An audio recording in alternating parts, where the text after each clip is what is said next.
We are going to have another look at the Russ Cook data again shortly, but first, William Goodge. Not someone I'd come across before, but another runner about whom some are very sceptical. Thank you to everyone who commented on the recent Russ Cook video. Made for a very entertaining comment section, I can tell you. Thank you so much for that. And a number of you drew my attention to William Goodge, who recently completed his attempt to cross Australia in record time. He's not someone who I've come across before, so I had a little bit of catching up to do. And unlike Russ, he does have a few entries on the DUV stats page and some very decent races too. He's run the London to Brighton and Country to Capital races here in the UK, which are both well-known established events. He's also run the famous Marathon des Sables and last year came 11th overall at the Moab 240. Now, whilst that isn't an elite performance, it's certainly a very credible result, and it's logged in Strava. Now, as far as I'm aware, there's no evidence to suggest that he cheated at all in that race. Let me know in the comments if you know different. Then there's his 2019 joggle run, John O'Groats to Land's End. It's all on Strava, including wrist-based heart rate, and there's a full 34-minute YouTube documentary about it online, and his Transcon run, which he claims as the fastest by a UK runner. Both races were heavily scrutinised with claims of a ridiculously low heart rate, and that crossing America he was watch muling, i.e. giving his watch to another runner to run for him. And so we come to the Australia run, which he's just completed in record time, but not without one person in particular voicing their concerns, to put it mildly. Will Cockerell seems to be on a one-man mission to discredit William Goodge and his team. And to be fair, William Goodge's data does have some rather odd things about it, not least of which is this incredibly low heart rate which he seems to be able to maintain. He was running 100 kilometres per day in the scorching heat of Central Australia, and yet his heart rate would remain at an average of around 105 BPM.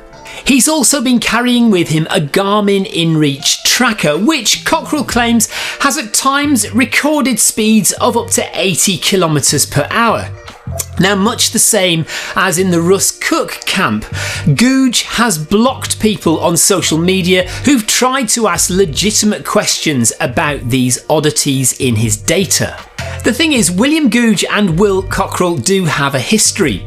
When Goodge ran his Transcon run across the States, Cockerell travelled out to the States to watch and observe some of the run. Interestingly, Cockerell states in his observations, "He showed me 70-30s at 140 BPM, 630s at 150 BPM, that sort of thing. When I left, after getting assaulted by him rock throwing at my car, he crashed back down to 105 BPM. I'll leave Will's PDF report as a download option in the description of this video for you to peruse at your leisure.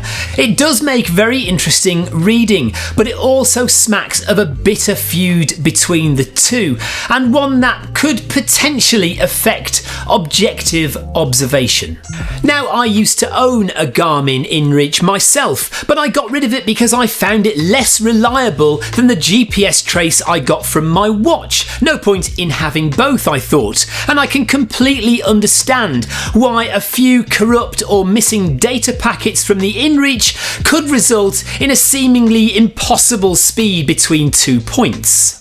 And it's also true that some people are perfectly capable of achieving very low heart rates when running.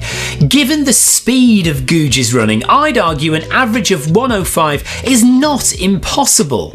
I'm nowhere near the fitness levels of Will Goodge. I'm nowhere near as young, believe it or not, and my VO2 max is nowhere near as high. However, here's my Lakeland 100 race from 2022. 160 kilometres in the heat of summer from somebody who is famously not good at running in the heat. Admittedly, I'm not moving as fast, but even I managed an average heart rate of 110 across the 34 hours I was out on course. If if Will Goodge is cheating, how are they actually doing it? What is Cockerell suggesting they are doing to manipulate the data? Look at this screenshot from one of Goodge's Australia days. The pace, the HR and the cadence all match up. There's nothing odd about the trace at all, other than he's run an average of 103 BPM for 115 kilometres. It is really low, I'll grant you that, but some people are just built different. Cockerell's whole argument is based on HR data, apart from what seems to be one Garmin InReach glitch. There's no mention of any cadence irregularity, which is the other significant tell when someone is faking data. I don't know, I'm not convinced. Go and read Will Cockerell's report, linked in the description, and let me know what you think in the comments. On to Russ Cook in a second, but if you're not subscribed to the Film My Run channel, please consider doing that now. Share this video out to your friends or anyone else who you know might be interested. Also, please do watch to the end of the video to see my final thoughts on the matter. He has finally done it. Russ Cook has completed his trip across New Zealand, and he has also made all the data available to the public. See, he does know how to use his watch after all. Thank you so much to everyone who commented on my last video, in which I discussed some questions that were being asked by some people on the data that was not being shared by Russ on his New Zealand run. The main issue that some people had with Russ's New Zealand run was that he was not uploading his runs regularly, and when he did upload them, there was a lot of data missing. Some people were arguing that Russ was uploading his runs in workout mode and not recording HR, cadence and other important metrics. Well, there is no workout mode on Garmin watches. All running activities uploaded to Strava have a section called Workout Analysis, which is just a breakdown of your splits. He was recording in run mode all the time. But what you can do when you upload to Strava is hide certain data that you don't want the public to see. So maps, cadence and HR data were all there in the original fit file uploaded to Strava, but they were all deliberately hidden from public view. At any point in the future, you can then go back into Strava and edit the file to make those metrics visible to the public, which is what Russ and his team have now done. But the question remains, why hide all that data in the first place? I mean, I can kind of understand the maps issue. Maybe they were genuinely worried about large numbers of people trying to come out and run alongside Russ. I can see that as a potential security issue, especially given what happened on the Africa trip. But this is New Zealand. What's the worst that can happen? He's not gonna get mugged, is he? And I really would have thought having a few people come out and run alongside Russ would have been great for publicity, especially with a project that was desperate for a bit of social media buzz. Where did everybody go? Hello? What is going on? So we kind of get the maps thing, but what's even more baffling is hiding cadence and heart rate data.